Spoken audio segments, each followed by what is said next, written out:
The wind was dry that morning. It carried dust and judgment in equal parts. In the center of a sun-bleached town called Whisper Hollow, a girl stood barefoot beside the preacher, 19 years old.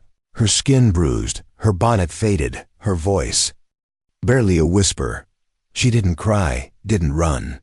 She just stood there, trembling, as her father handed her away like old furniture. $19. That was the price. $1 for every year she'd lived. Not once did her father turn to say goodbye. Cole Hunter was the one who paid it. A man shaped by silence, widowed, weathered, and worn thin by loss. He didn't come to buy a girl. He came, perhaps, because there was nothing left to lose. His land was empty. His house quieter than a grave. And somewhere deep down, he was tired of talking to ghosts.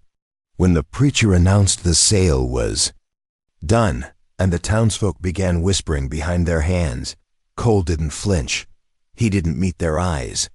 He just looked at the girl, who wouldn't look back. Her parents' wagon was already a speck on the horizon, dust curling behind its wheels. And then she spoke. Just 4 words, cracked like dry wood. Don't let them find me. Whisper Hollow wasn't the kind of place that forgave. It was the kind that remembered. Every mistake, every whisper, every woman who didn't know her. Place, people talked. Behind lace curtains, over stale coffee, at the general store counter. And in this town, a girl could vanish and no one would ask why. Or worse, they'd assume they already knew. But that day when Cole took the reins and turned the wagon toward the chapel, something shifted. Not loudly, not yet, but enough for the wind to change direction. Enough for silence to become a little less cruel. Some stories begin with a wedding, some with a death. But this story began with a sale, with a broken girl, a desperate man, and a town that would soon find itself holding its breath, wondering not who she had been, but who she was about to become. They said she was cursed. Not aloud, of course. Whisper Hollow wasn't bold like that. People there believed in silence, in sideways glances, in whispers passed like folded notes behind church pews. But everyone had a theory. Some said she was mute. Others said she was deaf. A few swore they'd once heard her humming by the dry creek bed, only for her to vanish like smoke when they got close. But no one knew the truth.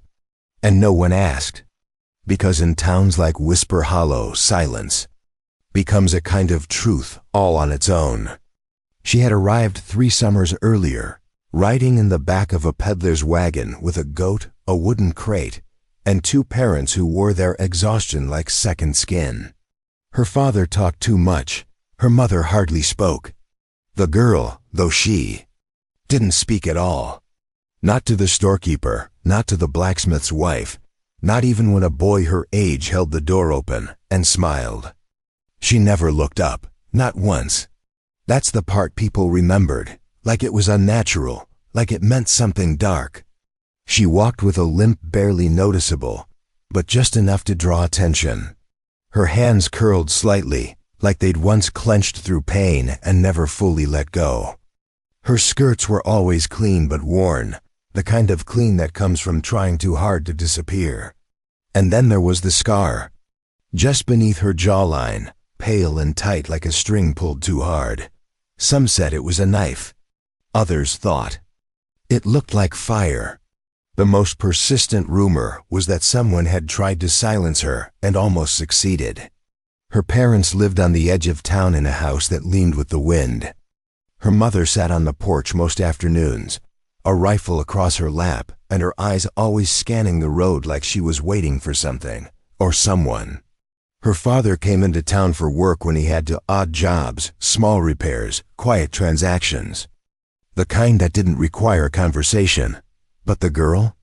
She came alone, always near closing time. She'd buy thread, flour, sometimes tea if it wasn't so loud again. She paid in exact change. She never spoke unless forced. And she never ever met a man's eyes. People said she'd been married once, to a boy who died out on the bluff. Others insisted she'd been locked away after the fire. A drunk girl once claimed she heard screams from the back of their property, but when the preacher checked, all he found was an empty swing and a tipped water bucket. Nothing ever came of it. Nothing ever did. So over time, the town filled in the gaps with shadows. They decided she was wild, dangerous, touched by something unclean. But no one stopped to wonder why a girl might flinch at kindness. Why her? Footsteps never echoed. Why her mother watched the road like salvation might come riding in. No one asked what happened before she arrived. They just said she was cursed. And somehow that was easier. Easier than admitting the truth might have always been close by. Easier than asking what happens to a girl when the world refuses to see her at all. It started with a sign. 4 words nailed to the telegraph post like a curse dressed up as opportunity. Marriage arrangement available. Age 19. Domestic. Obedient. There was no name attached. But everyone in Whisper Hollow knew exactly who it was meant for. She didn't hang the sign her father did. Broad daylight, hammer in hand, like he was fixing a fence instead of putting his daughter up for trade. And the worst part? No one stopped him. No one tore it down. For 3 days, it flapped in the wind while people passed it with lowered eyes and pursed lips, pretending not to look. On the 4th day, it rained. The ink bled. The paper peeled off in soggy strips. But by then, the damage was already done. There's something particularly cruel about how quiet a town can be when it chooses not to care. Whisper Hollow wasn't loud in its judgments. It was subtle. Averted gazes, closed doors, whispered names. But silence, when used like a blade, cuts deeper than words ever could.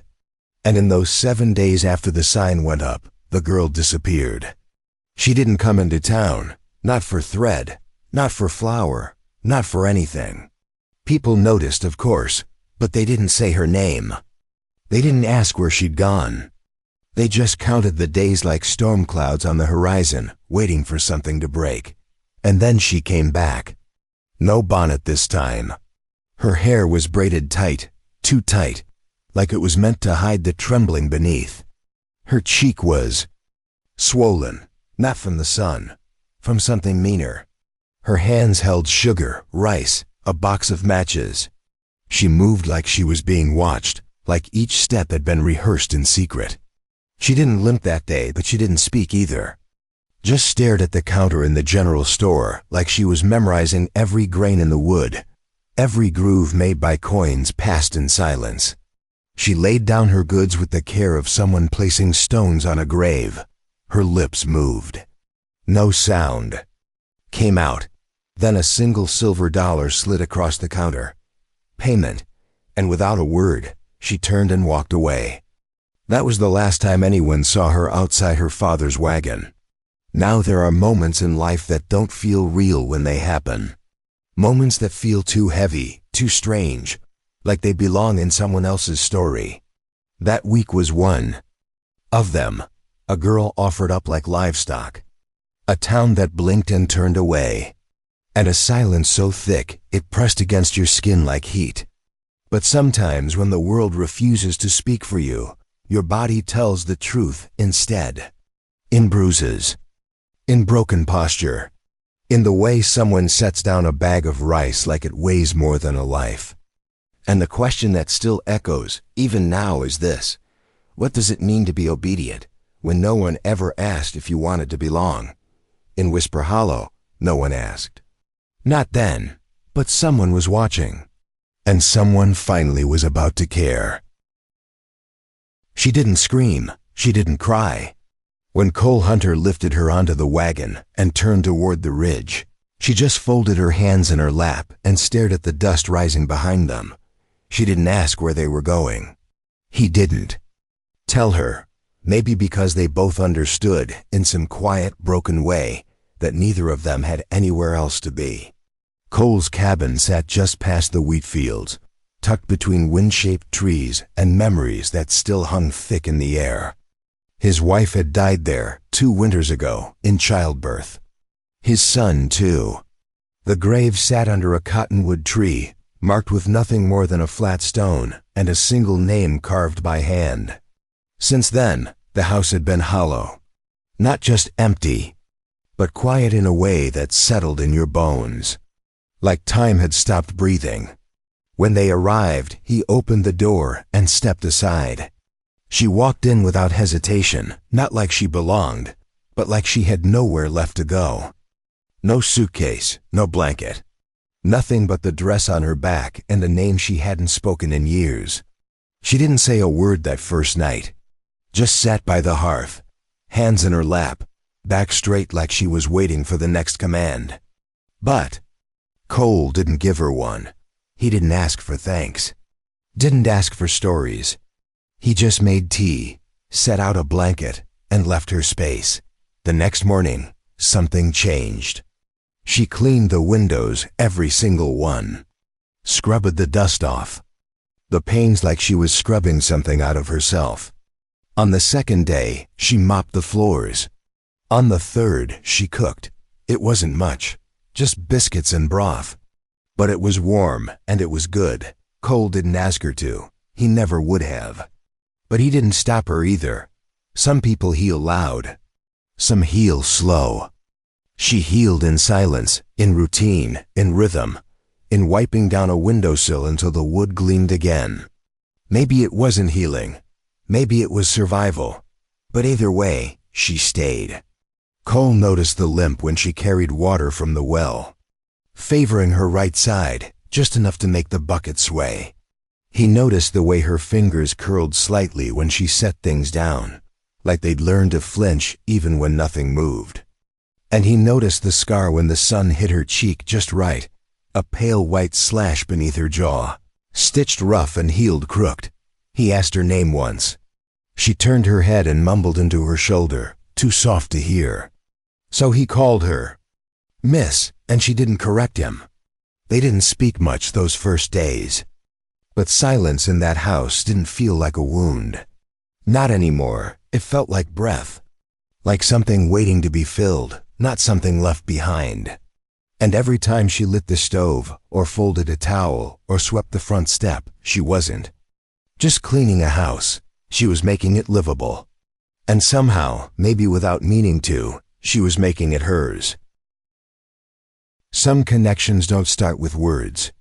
They begin in the quiet, the kind that settles between two people like soft dust on an untouched floor. For Cole and the girl, that silence wasn't a wall. It was something gentler. A thread stretched, thin but steady, pulling them closer one unspoken moment at a time. She didn't flinch when he walked past her. But she also didn't speak. She'd nod, or lower her eyes, or place something just so on the table like it explained what she needed. And in time, Cole learned to read it. The way she turned her shoulder meant she was done with the dishwater. The way she stood still at the porch rail meant she needed air, but not company. It was like watching the wind pass through wheat. Subtle, invisible, but there if you paid attention. They shared space, not stories. He'd sit on the porch with a coffee mug he rarely drank from, a cigar he never lit. She'd be beside him, weaving thread through a torn hem, or sometimes doing nothing at all, just watching the horizon fade. And the strange thing was the silence between them didn't ache. It breathed. But the first time she looked him in the eye, really looked, it was over a broken dish. It slipped from her hand while she was drying it. Shattered loud against the stove, sharp and final. She froze, shoulders rigid, breath caught in her chest like she expected pain to follow. Cole didn't yell, didn't raise an eyebrow. He looked at her, not the floor, and said simply, "We've got plenty of dishes." That moment stretched long. Her hands shook, eyes wide, the kind of fear that didn't come from one broken plate, but from years of what came after. He stepped forward to reach for the broom, slow and steady. She backed into the wall like he might strike her. He stopped.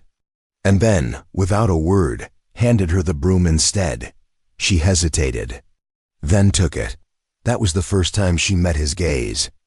Just For a second. But it was enough.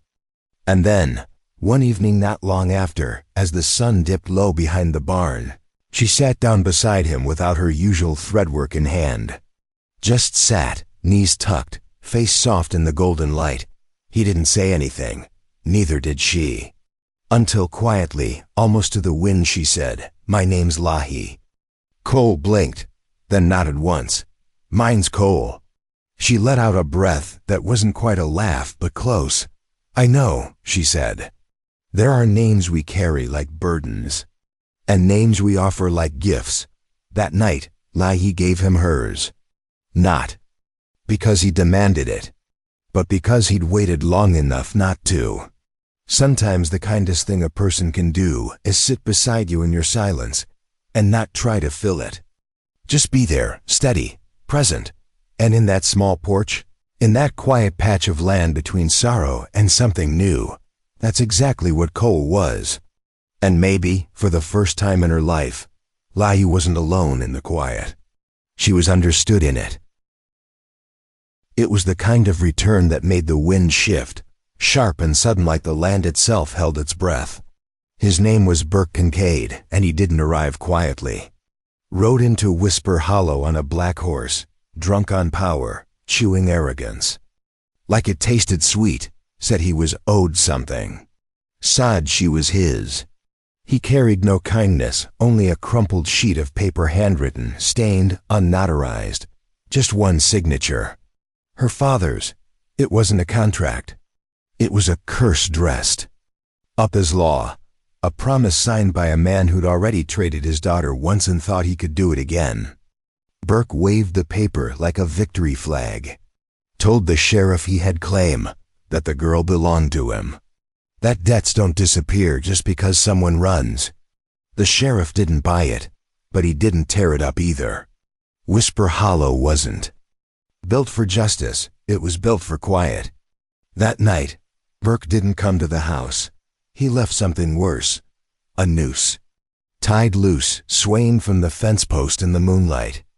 A message without words. And Lahi, she understood. Because when you've lived in fear long enough, threats don't need to shout. They whisper in the back of your ribs. They tap your bones. She was gone by morning. Didn't leave a note. Just her apron on the hook and a broken jar of preserves. Spilled across the back step like blood. One of the dogs followed her halfway across the field, then turned back, whining. Cole found her tracks in the snow near the south trail.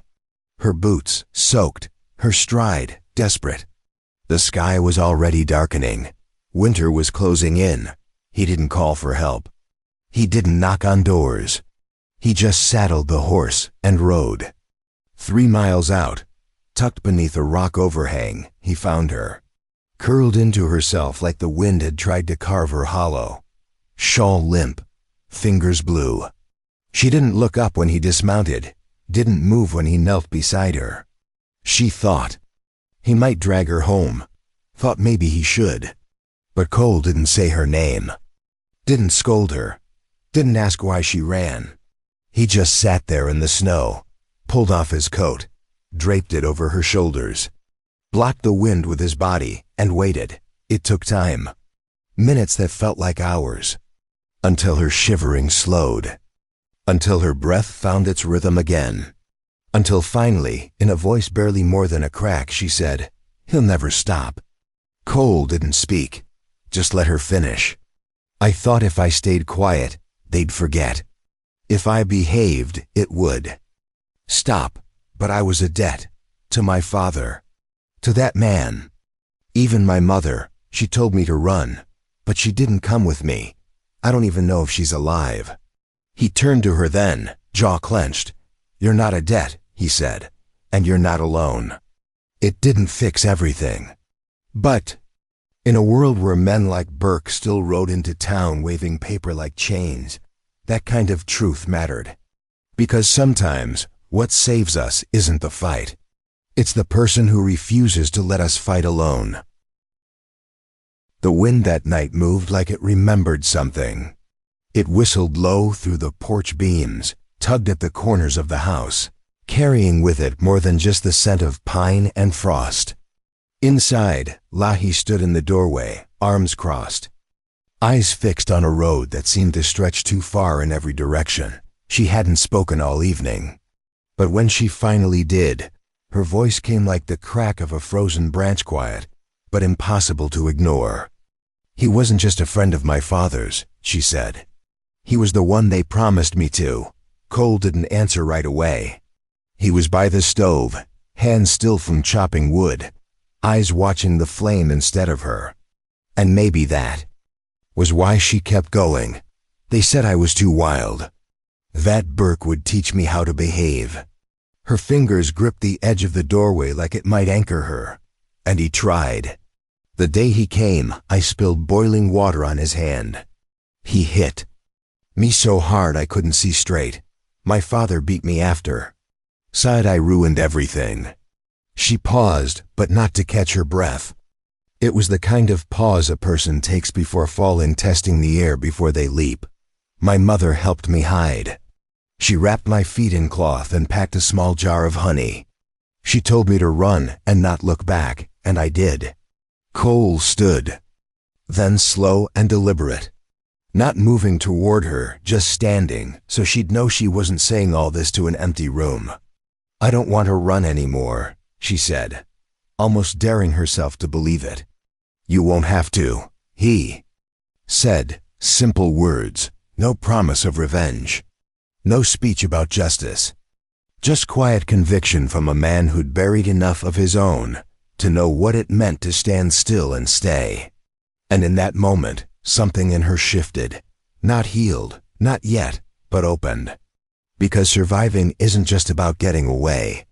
Sometimes, the harder choice, the braver one, is deciding to stop running. For a long time, Lahi believed the only way to be free was to disappear. That if she stayed invisible, stayed silent, no one would notice what had been taken from her. But the truth is, silence doesn't protect, it only buries. And when someone like Burke comes along, waving old promises like weapons, it takes more than escape to break the chain. It takes someone who'll stand beside you and say, "No more." That night, as the wind howled outside and the lantern flickered against the walls, Lahi sat down across from Cole. No words passed between them after that. She didn't need to explain, and he didn't need to ask. And sometimes that's enough. Because when you've been used, handed over, silenced, what you need most isn't someone to fix you. You need someone to stay when you finally stop running. Someone who looks you in the eye and says, "You are not what they did to you." And you never were. Burke came back, but this time he brought paper instead of fists. Not a gun, not a rope. Just a folded sheet with a crooked signature and too much arrogance. He called it a legal contract. Called it proof. A transfer of guardianship, he said, written by her father, stamped with a whiskey stain and held up like a weapon. He stood in the center of Whisper Hollow with that paper in his hand and that same crooked grin carved into his face like it had never known regret. Said the girl belonged to him, said she'd been promised. Claimed he had every right to take her back. And the worst part? No one stopped him, not at first. The sheriff muttered something about it not being binding. Said the preacher had signed the registry when Cole took her in. But even that sounded like apology. Like fear, Lahi didn't speak. She didn't move. She crouched behind a rain barrel near the edge of town, breath locked in her throat like she was 13 again. Like she was back in that house, back in that dress, back in a story she never agreed to. And Burke knew it. He didn't even need to look at her. The next day, he shouted from the road outside the ranch, voice echoing through the wheat. That night, he left a noose hanging from the gate. It swayed in the wind like a clock counting down. But this time, she didn't run. This time, someone stepped forward. Cole Hunter walked into town the next morning and faced Burke head-on.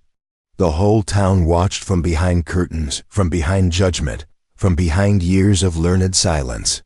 And Cole said this, "She owes you nothing." Not her name, not her life, not one breath. Burke scoffed, of course. Reached into his coat like he might start something worse. But Cole wasn't done. He pulled out a deed, a real one. Signed, witnessed, stamped in ink that hadn't run with rain. "This ranch," he said, holding it high, "isn't mine anymore. It's hers, it's in her name. And let it be known, in front of every man, woman, and God-fearing soul in this town I choose her. In daylight, in truth. Not because she needs me, but because I need her." For a moment, the whole town stopped breathing. And then, something shifted. The preacher didn't speak. The shopkeeper didn't nod. Even the judge's wife, who'd always crossed the street when Lahi passed, just stood at her parlor window, hands trembling around her tea. And Burke Loud, cruel Burke, looked around and realized there was no one standing behind him anymore. He spat at the dirt, turned, rode off. No applause followed. No parade, just snow beginning to fall and a silence that wasn't heavy anymore. After that day, the town changed, not all at once, but slowly, like frost melting into spring. They didn't say they were wrong. They didn't say they were sorry. But for the first time, they looked her in the eye. And sometimes that's how. Change begins not with a revolution, but with one man standing still and saying, "She's not yours. Not now, not ever again." Healing doesn't happen all at once. It doesn't arrive like a sunrise or some grand revelation. Most days, it's quiet, unremarkable. It looks like fingers in the dirt, sun on the back of your neck, and the first time in years you laugh without checking the room. For Lohi, it began with small things: a garden, a brush, a limping colt she refused to give up on. The townsfolk didn't welcome her with fanfare, but they stopped turning away. The blacksmith's wife started leaving fresh thread in her basket. At the mercantile, someone slipped a jar of jam onto her porch with no note, just the taste of something sweet. The sheriff no longer passed by with suspicion in his eyes. And Coley never treated her like a mystery to solve. Just a woman, with calloused hands and a growing life. She smiled more, not often, but enough to remind herself it was still possible. She kept a journal tucked beside the kitchen window, sometimes reading aloud to the dogs. Her voice, cracked and unsure at first, carried notes of something deeper, like music just learning how to find its way through silence. And one morning, just before the season turned, she walked to the edge of the field with something bundled in her arms. A dress, pale gray, cotton worn thin by time and memory. The one her father gave her when he sold her to Burke, the hem still bore wagon dust, and the bodice stitched tight like a cage had once been torn and mended with indifference. She didn't flinch, didn't cry. She fed it to the fire with her own two hands. Cole stood beside her, saying nothing, because some griefs don't need to be comforted, they need to burn. The fabric curled into flame, cracked like dry bones, and vanished into ash. It wasn't just a dress. It was a chapter. And it was gone. From there, they began to build, not just repair, but reimagine. Cole had an old Mari he'd planned to. "Sal, she's got a limp," he told Lai. She looked at the horse, then back at him, and said with a half smile, "So do I." That settled it. They cleared the backfield together. Lahi wore gloves too big for her hands, and her hair stayed tied beneath a sun-bleached bandana. Cole hammered fence posts. She carved shapes into them, stars, moons, pine cones, marking the space as theirs. Not borrowed. Not temporary. Home. They called it a horse ranch, though in truth, it was something more. A place for second chances. For stray foals and tired souls. For a woman who had been bartered like property, and a man who had loved and lost more than once. No one told them how to begin again, but somehow they did. And maybe that's the quiet miracle of recovery, when you stop asking permission to be whole and start planting seeds anyway. Some people need to be rescued. Others need space to rebuild with their own hands. Lahi, she needed a fire, a field, and someone who never asked her to explain the past only to build a future beside him. The letter came folded in thirds, tucked beneath the edge of the porch door like it had been carried on wind and guilt. No return address.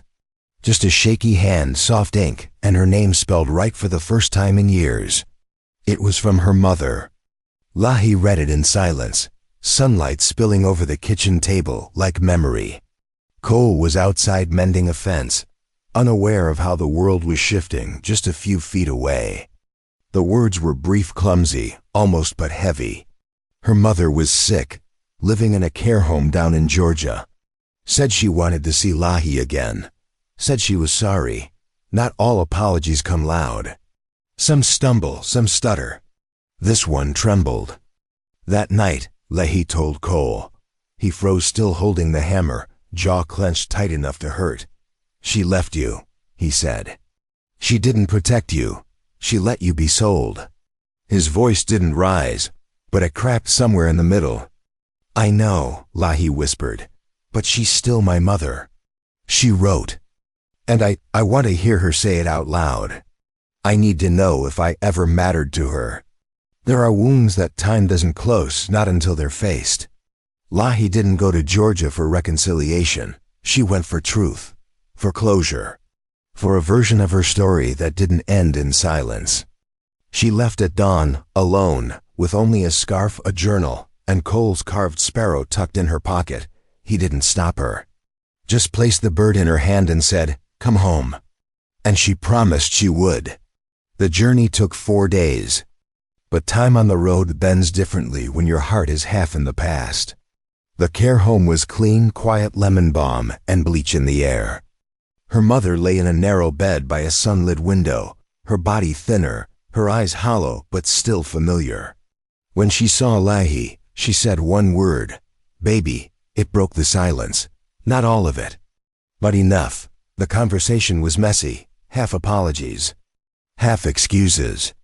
Her mother cried, said she tried to save her. Said she thought disappearing would stop the beatings. But he didn't stop, did he? Lahi said softly. Her mother looked away. And Lahi stood there, letting the silence say what words couldn't. Then, after a long pause, she said the hardest thing a person can mean. I forgive you. Not because it was deserved, but because forgiveness, real forgiveness, is sometimes the only way to reclaim your own story. And Lahi was done letting others write hers. She came home 6 days later, thinner, quieter but clearer. Walked through the door without a word. Cole stood. Hungry? He asked. She nodded. He handed her a biscuit and a bowl of stew. She cried into the first spoonful. That night, she burned the old scarf her mother used to wear, worn, floral. Once loved. She fed it to the same fire that took the wedding dress. And when it was gone, she turned to Cole and said, I want to build something permanent. Because some homes aren't made of wood, they're made of choice. And she was. Finally ready to stay. They didn't marry in a church. No white lace, no rows of pews, no preacher in stiff collars reading vows from a book. Just a fire, a patch of open sky, and the quiet kind of love that doesn't need to prove itself to anyone anymore. Cole carved the ring from birchwood with his own hands. Lahi wore a dress she sewed herself, linen, soft, simple, steady like her. Her hair was down, loose as the life she was finally choosing. They stood facing each other, with only the horses, the stars, and the soil beneath their feet to bear witness. He didn't make grand promises, just looked at her like she'd hung the moon, and said, I do. And she smiled, not shy, not broken, steady, proud. I do, she said. And this time, no one could take it from her. After that, things shifted, slowly but meaningfully. The townspeople, those who once whispered behind lace curtains and crossed the street when she passed, began to soften. Not with apologies, but with action. The blacksmith left sugar cubes for Bristle. The judge's wife, who hadn't looked Lahi in the eye in years, sent a jar of pickled peaches without a note. A widow from the next town asked if she could board with them, 3 boys in tow. Cole didn't hesitate. "There's space," he sighed. "There's always space." The ranch grew not just in size but in soul. Lahi and Cole planted new fencing together, built a proper barn with wide stalls and a small loft for guests. They opened their doors to anyone who needed rest. Runaways, wanderers, folks carrying too much pain and nowhere else to put it. The place became more than a home. It became haven. And then one spring, when the lilacs bloomed wild and unruly at the edge of the field, their daughter was born. They named her Marbell after Cole's mother, who never lived long enough to see her son find peace. Marbell had her father's stubborn eyes and Lahi's silent strength. The first time she toddled barefoot across the grass, Bristle, old and still proud, walked beside her like a sentry. That night, Lahi cried not out of fear, but awe. Because healing doesn't always feel loud. Sometimes it feels like bare feet in morning dew, like tiny hands reaching for your thumb. Like the sound of breath beside you that doesn't make you flinch anymore. The ranch became a place people sought on purpose. Not because of what it once was, but because of what it had become. A sanctuary born not from perfection, but from choosing every single day to stay soft in a world that wanted you hardened. And maybe that's what love is, in the end, not rescue. Not fireworks. Just a quiet, steady fire that never asks you to become anything but who you already are when you're finally safe enough to be it. Under the stars, with a child asleep and a field still glowing with yesterday's sun, Lahi sat beside Cole and whispered, "This is what forever should feel like." And he took her hand in his, kissed her scar, and replied, "We're just getting started." The air was soft that evening, brushed with the hush of summer fading into fall. Marbell was chasing grasshoppers barefoot through the tall grass. Bristle grazed nearby, still loyal, still watchful. And on the porch swing that creaked gently, beneath the weight of 2 people who had endured more than most, Cole and Lahi sat side by side, no words needed, just time and a sky full of memory. Cole held her hand the way you hold something not fragile, but sacred. And after a long silence that didn't feel empty, he spoke. "I still remember," he said. "The day I first saw you at the auction." Lahi didn't flinch. That alone said everything. "I remember how you wouldn't look at me. Not once," he continued. "And I remember thinking, that kind of silence doesn't come from pride. It comes from pain." She nodded, eyes cast over the field, voice low but sure. "I remember it too, the weight of it. The way everything felt numb. Like I didn't even belong to myself." Cole squeezed her hand gently. "And then I remember the day I almost lost you. Out in that canyon, cold wind, snow in your hair. You were more ghost than girl. I didn't want to come back." She whispered, "Not at first. I didn't think I deserved to be safe. There it was, raw and unadorned. The kind of truth most people bury beneath years of survival. But tonight, it surfaced not with shame, but release. Do you remember?" she asked, turning to him. "The first time I laughed?" He smiled. "Yeah, you spilled coffee on my boots and tried to apologize with a dozen words that didn't make sense." "I was nervous," she grinned. "Because, for once, no one was mad." That laugh, quiet, real, rooted in the present, was proof of just how far she'd come.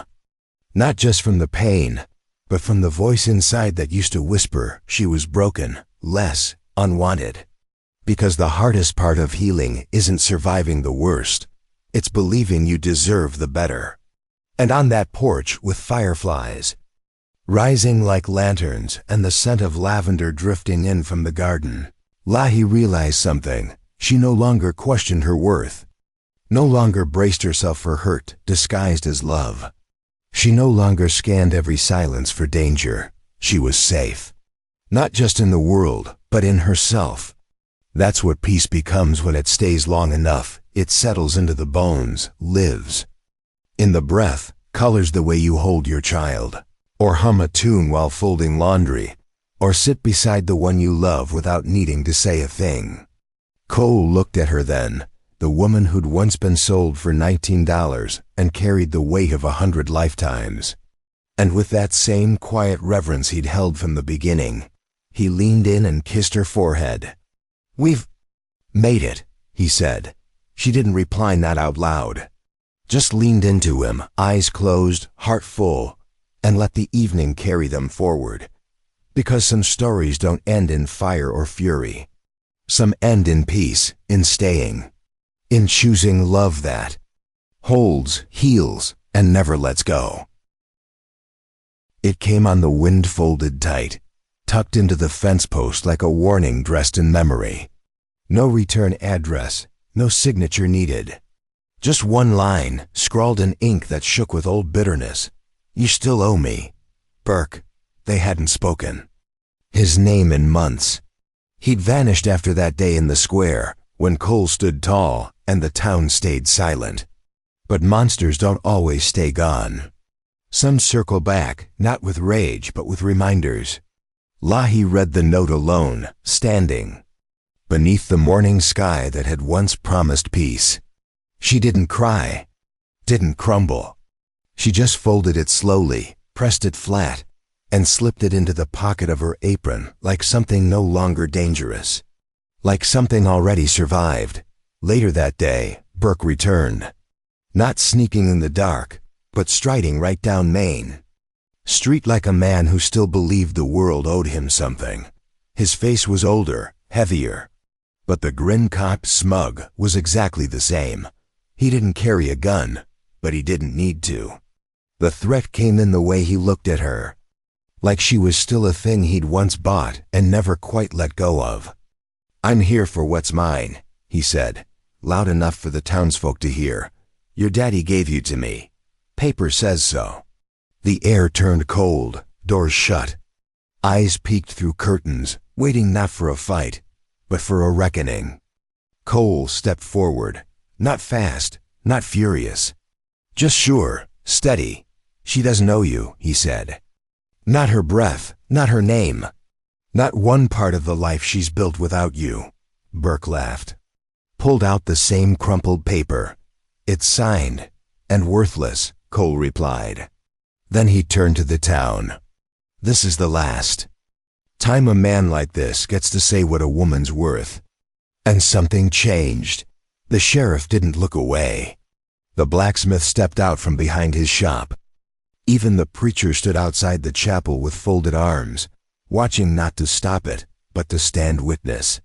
Burke looked around and saw what power he no longer had. He spat once, then turned and walked, not because he forgave, not because he forgot, but because the town finally remembered who it was supposed to be.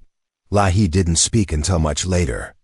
That night, with stars blinking into the dark and the lantern swaying gently beside the porch, she looked at Cole and asked, "Did you mean it? When you said I owed no one?" He didn't hesitate. "You owe no one your silence, no one your shame, and no one your survival." For the first time she believed it. Because debt doesn't always come in dollars. Sometimes it arrives as guilt, as scars, as the echo of someone else's control. But Leu had paid more than her share, with her voice, her body, her years, and now she was done paying. The past had come knocking one last time, and this time it left empty-handed. Because the final act of freedom isn't escape. It's returning to the place you were once broken and standing tall. Not alone, but chosen. And that, at last, was enough. They never built their life to be perfect, just real. A wooden swing beneath a tin roof. Coffee that went cold while fence posts were hammered in. Soft laughter over burnt bread. They didn't chase grandness. They planted tomatoes, mended boots. Brushed the horses slow and steady like time itself could be taught gentleness. Lahi and Cole were married now. Not just in name or in papers, but in all the things that truly mattered, like patience, trust, and mornings where silence was no longer feared but welcomed. It was the kind of union that didn't need to announce itself. It lived in shared glances, in calloused hands reaching for the same rope, in the comfort of knowing no one was going to run. The ranch kept growing, not just in fences or fields. In soul, they welcomed travelers, strays, and second chances. A widow and her boys stayed one winter and never left. A runaway girl traded her fear for work in the stables and found her voice in the rhythm of hoofbeats. There was always someone passing through who needed rest. And somehow the ranch knew how to offer it. Not with charity, but with dignity. No questions, just warm stew in a blanket and maybe a carved wooden sparrow on the windowsill by morning. Marbel toddled through that world barefoot, wild curls bouncing, her laughter echoing through the canyon like wind come alive. Bristle still followed her everywhere, older now but loyal to the core. Lahi watched them from the porch sometimes, a hand on her heart, because real peace, isn't loud. It's earned. There were still days when memory came back sharp, a sound, a scent, the shape of an old scar. But they no longer had the power to pull her under, because she knew who she was now, not broken, not small, not someone else's mistake. One evening, long after the sun had burned gold across the field and dipped low behind the barn, Lahi sat beside Cole on the porch swing. Marbel slept inside. The dogs were curled like question marks by the door. The air smelled of dirt and pine and slow forgotten sorrow. She turned to him, her voice soft but certain. "You know," she said, "it started with a broken girl and a quiet man in a winter that should have killed us both." Cole looked at her, not as if she was fragile, but like she was fire, and said only, "It didn't." And she smiled. Because that was the truth. The storm came, the past came, and neither had won, not completely. But peace doesn't mean the shadows vanish. It means they stop leading. It means you wake up and choose to build anyway, to stay anyway, to love anyway. And sometimes that's all you need. One safe place, one honest love, one life rebuilt not from what was lost, but from what survived. So if you ever pass through a small ranch on the edge of nowhere and you see a little girl chasing wind, a horse that limps but doesn't quit, and a woman standing tall with soil on her hands and stars in her eyes, you'll know. You found it, the place that grew from winter and never stopped blooming.